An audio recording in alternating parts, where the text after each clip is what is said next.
What is up, everyone, and welcome back to the channel. Welcome to another first ride video where I finally get to ride a pretty famous motorcycle, the Honda Rebel 500. As with all first ride, it's pretty impromptu, so yeah, I got my spec sheet right here. So we got a 471cc parallel twin, putting out about 47 horsepower and about 43 newton meters of torque. We have an extremely, and I do mean extremely, low seat height. I don't know, let's see, seat height 691 millimeters, less than 700 millimeters. That's an extremely low seat height. We do have some forward controls, but I'm gonna get into this a little bit as we ride. We do have a bit of a nice rear end, bobber style, but we still have a passenger seat, passenger pegs. Fuel tank, in terms of fuel tank, let's see how much capacity. Does it say? 11.4 liters, so that's decent. Should have at least 200 kilometers of range. What else? 16-inch wheels, square stands, front 16, rear 16. The rear one is just a little bit wider at 150 mil compared to the front one at 130. Single brake caliper up front, single brake disc up front, and single disc in the back. Nissan brakes all around. This seems like a two-piston caliper, and yeah, it's one of the most highly sought-after beginner cruiser style motorcycles. Especially a lot of women ride this bike, and I want to see exactly what's what. The key is here on the side, and let's get on it. Let's start it up. You know, it does have a pretty nice sound for a parallel twin, although I would have liked this style of motorcycle to come, how about I raise the side stand, to come with a V-twin engine. This style of motorcycle deserves the V-twin, but because they put a parallel twin and leaned it over to the front, they were able to get the seat height so extremely bloody low. Problem is, I'm 175 centimeters tall and I am cramped on it. I would have liked my legs to be somewhere here so I could be comfortable. I am actually quite cramped on it because the seat, yes, the seat is low, but it feels too low. Honestly, for me, it feels too low. Every time I try to back up the bike, I basically lift myself off the seat. While on some motorcycles I can't reach the ground, or I can barely back them up because I can barely reach the ground. On this one, it's a little bit too low. The seat is a little bit too low. But if you are someone like, I don't know, a woman 160 height, this would be a perfect motorcycle. And don't knock it because it's only a beginner bike. 500 cc's and 46 horsepower is more than enough for your bike, I don't know, for 10 years of riding. What I do like about this parallel twin, I don't know what revs we're doing, but the revs are pretty low. We're in 6th gear at 70 kilometers an hour, and it's torquey. The damn thing is torquey. Now I know this engine has some oomph if we drop it down a cog or two, but we're gonna ride it as a cruiser, nice and easy. In terms of chassis, no hiccups. The handlebars, I'm feeling they are a little bit narrow. Might have some wobbliness because of that, but again, the bobber style, the look they were going for. Suspension is like all cruisers. On the back it's a little bit crappy, but in the bends it feels really nice. Let's drop it down a cog, get it in the revs. We are gonna mash the throttle at some point, but for now I'm enjoying it as it is. Let's see, down 4 gears, come on. It goes decently, I would say. It's not gonna set your pants on fire, but it goes decently. Really, yeah, you have to be careful when you test ride bikes in Romania because yeah, just because Here we have a Ducati on the test ride. Nice. The thing is, this thing handles. Now the engine is not gonna set your pants on fire, but you know what? We're holding speeds 80-90 kilometers an hour and chucking it through corners, and it's a cruiser. You would think it would be wobbly all over the place, but it's not. And it's a torquey motor. It's set up to be torquey, but I think they have neutered the top end. Oh, nice and positive on the brakes, down a cog. Woohoo! I hate these blind corners because drivers in Romania are like, sometimes they can be proper knuckleheads. Come on, Rebel. Let's see, going in fourth gear over 100.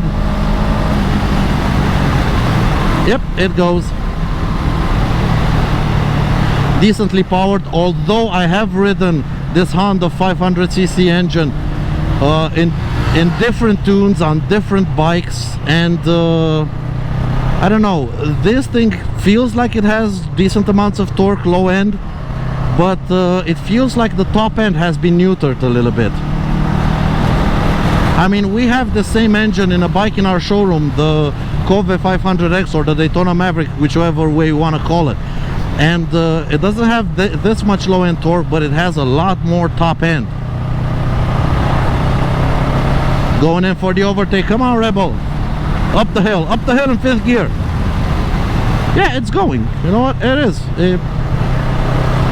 You kind of have to use the torque.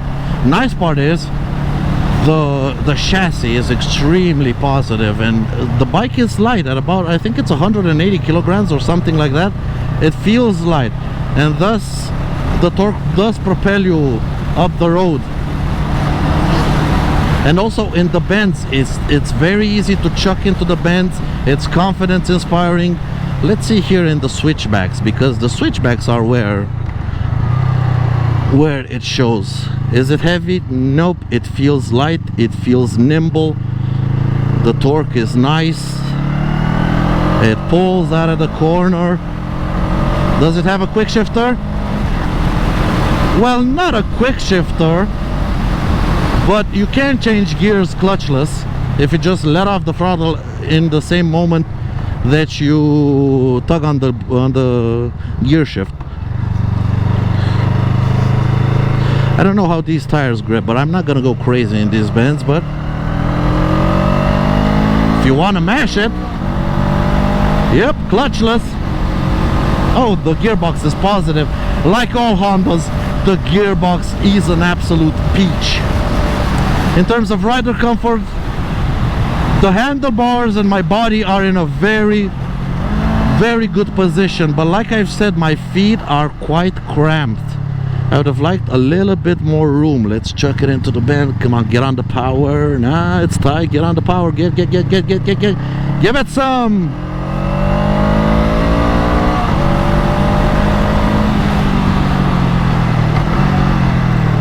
It goes, boys, it goes. But I think at 175 centimeters tall, I am too tall for this bike. I can't believe I'm saying it, but at my height, I actually found the bike I am too tall for. And considering I've ridden a Honda Monkey and I was extremely comfortable on a Monkey, saying I'm too tall on the Rebel, that's saying something. This thing is low. It's extremely low. It is absolutely by far the lowest seat height I have ever ridden. It's the first time I feel cramped on a motorcycle.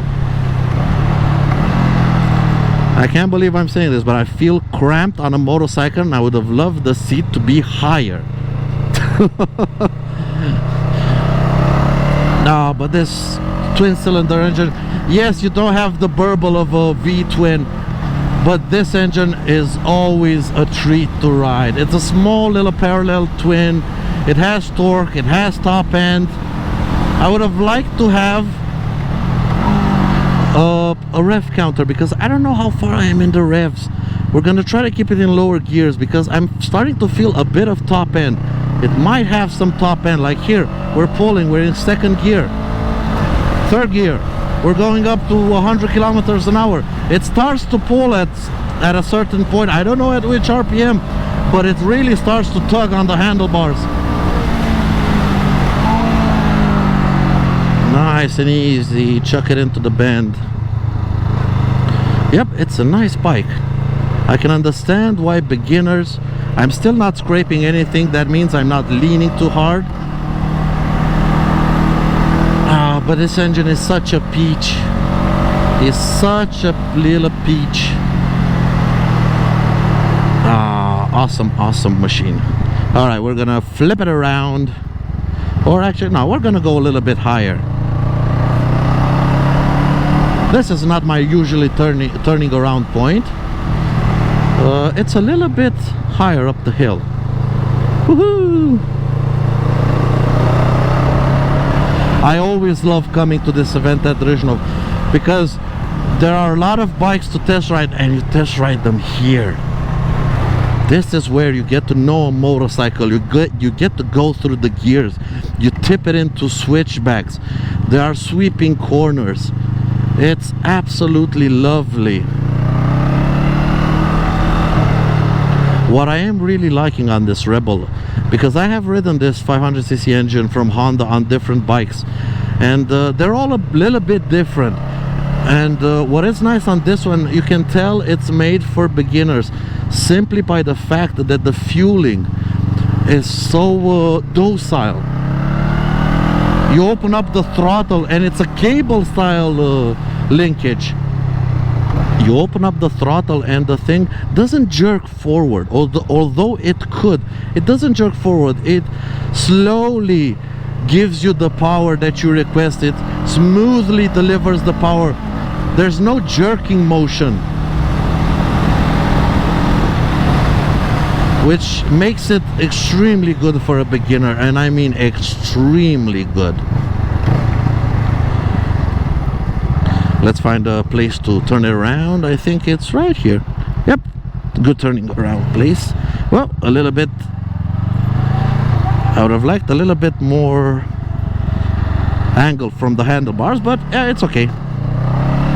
Now let's go back down the hill and see how the brakes are. Because going up the hill, the engine was a peach. Down the hill, good lever feel from the front. I have good lever feel from the rear. Burbles on the overrun.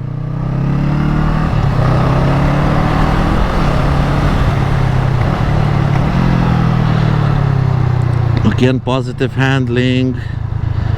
It's easy to tip into the corner. It's easy to hold the line through the corner.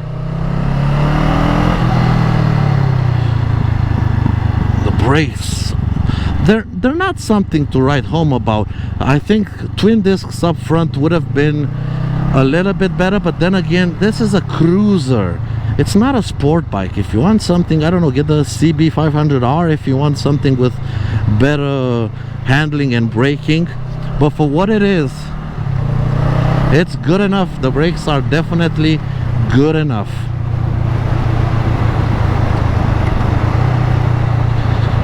Now we're gonna try to find a place to pass this little Renault.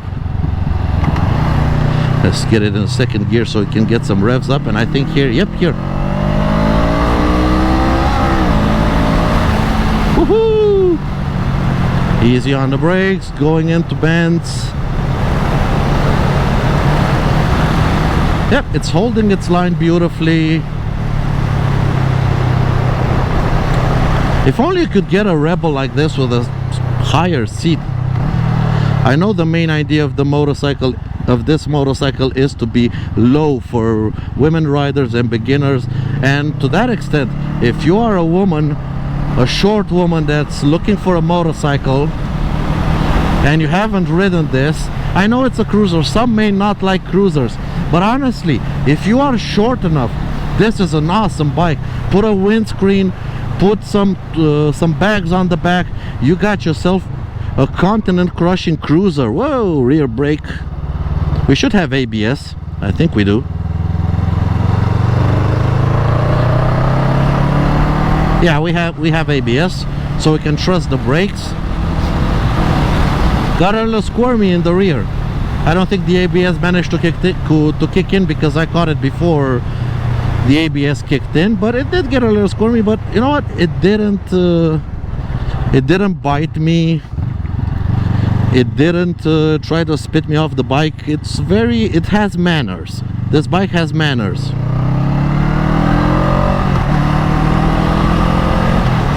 And on a mountain road like this, it's quite an enjoyable vehicle to ride. If only I would have had a little bit more leg room. So yeah, if you're thinking of a Rebel 500 and if you're, I don't know, over 170 centimeters tall, go for a test ride first, because the seat is very low and the seating position is quite cramped even at my height, which is absolutely amazing. It's the first bike that I've had this happen with. But if you are well, not first gear, second gear, sorry, forgot which gear I was in. But if you are, I don't know, 155, 160 height, oh, you found your bike. Let's see the Interceptor. I think we have an Interceptor behind us. Yep, a Royal Enfield Interceptor. Man, the guy is really caning it. Another press bike. Come on, let's push it. Woohoo! Who says you can't have fun with a 500cc? Oh boy, you can have fun with just about anything. You just have to open up that throttle. Take your brave pills and open up the throttle, and you can have fun with anything. Burbling on the overrun is nice. I think that's a little bit added in software, because on stuff like, I don't know, what's the naked bike with the 500cc engine called from Honda? Plus on the CB500X, it doesn't burble on the overrun. It doesn't do pops and bangs. And now let's get on the brakes. Down to second gear, tip it into the bend. Nice and easy. We're not trying to win any races here. Oh, now it starts to pull. Oh yeah, now it starts pulling. But it feels so unnatural to rev a cruiser bike so bloody high. But yeah, if you pile on the revs, it's still the same 500cc engine from Honda. I would have liked to have a rev counter so I could see my RPM and see where the power band is. But yeah, now it starts pulling. But you know, it's at an RPM that sounds like a naked bike, like a sport bike. It doesn't sound like a cruiser bike. If I want cruiser bike, I have to go up to 5th gear, 6th gear, and I want the burble. So the engine has the power, but again, I'm coming back to that thing. In bikes like this, I would have liked the torquey V-twin, not a parallel twin. It's good, it does its job, it helps Honda make the seat extremely low, but in terms of emotion, in terms of theater, it doesn't bring anything to the table. It's actually, if you want to get some excitement out of it, you gotta rev it up high, and when you rev it up high, it stops feeling like a cruiser bike. Thing is, you're cramped and you're sitting like on a cruiser bike, so it's kind of weird. The sound is not of a cruiser bike, but the seating position and what you're seeing is of a cruiser bike. So yeah, it is pretty wacky, but it's a compromise motorcycle because it has to cater to a certain demographic, and that demographic is 150 centimeter tall people. And for those people, it's the perfect bike. For people that are taller, you can find better cruisers that will fit you better and do have a V-twin engine. But anyway, this has been the first ride of the Rebel 500, and thank you all so much for watching, for liking the videos, for sharing and subscribing, and until next time guys, take care out there and ride safe. Goodbye.